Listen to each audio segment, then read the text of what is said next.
All right, with the shutdown dragging on, the ripple effects are being felt far beyond Washington, especially at the nation's airports, where millions of Americans are counting on smooth skies for the holidays, especially for the holidays.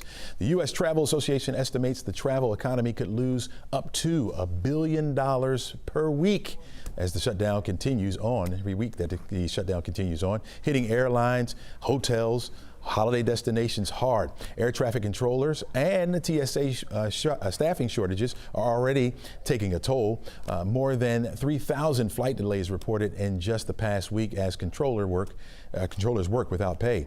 Industry forecasts show that a record number of travelers, roughly about 75 million Americans, expected between Thanksgiving and New Year's. Wow, that's a lot. Time to welcome in Christina Ernst. She's the Vice President of Alpine Tours. Welcome to the show.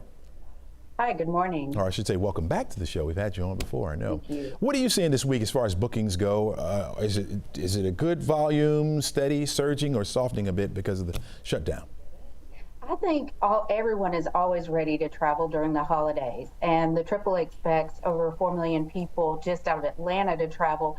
So now is a time that many people are starting to book their holiday tickets for Thanksgiving, Christmas, and get prepared for that. The other people have already booked it, so they're kind of double checking everything. But there are lots of ways to minimize the effects of what's going on now with travel. One of the main things that I highly recommend is to always begin right away before you even leave the house. Always have apps downloaded for your airline, for your car rental company, for your hotel, and join the frequent flyer and frequent traveler programs for those. So that will minimize the times for check-ins, no matter what your mode of travel can be. Mm-hmm, mm-hmm. Are travelers asking different questions now? Like, what's the number one concern that you're hearing about? They're worried about the shutdown and delays in getting to their destination. And the best way to be prepared is to always, of course, be at the airport early and make sure that you are available, have food available, have battery packs available and everything. But I'm still seeing an upcharge or uptick in travel. People are still booking trips.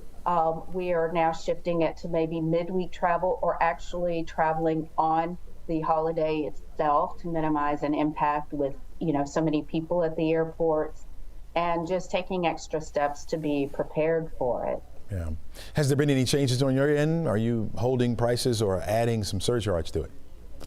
I'm not really seeing a surcharge. I actually feel like the airlines are staying pretty steady right now. I am seeing lots of flight cancellations with certain products going into the holiday season. So we are rebooking our clients and travelers onto other flights or finding other options available for them. Pre-booking seats, making sure everything is up to date, luggage is prepaid, those little steps. But right now, I feel like there is still a strong trend with people wanting to be with their loved ones or wanting to be out of here for the holidays, and so they are taking those steps and booking travel. Yeah. Now, if this shutdown lingers on a little bit, let's say, what's your forecast of how holiday travel chaos could be? Definitely to be there early. And so I definitely feel like we are going to be experiencing chaos over the holidays as we are dealing with a lack of workers at the airports and everything, as they're there for our safety as well. And so the main thing is patient, going back to having actual books, being prepared with all your travel information. One of the things that I noticed, I'm in and out of airports every few weeks, and people are always scrambling with dead phones or trying to find their documentation for their trips. And so if we can go in and be prepared with those certain things, know where your travel destinations, your booking numbers, especially airline flights, having apps downloaded, checking those if there are any flight delays, and what are you going to do when you get to the next destination in case there is something. So I always recommend don't book important things on the first day of getting to your destination.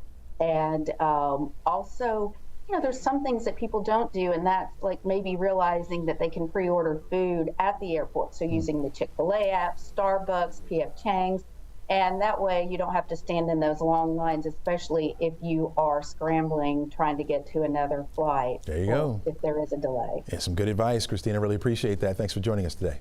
Thank you.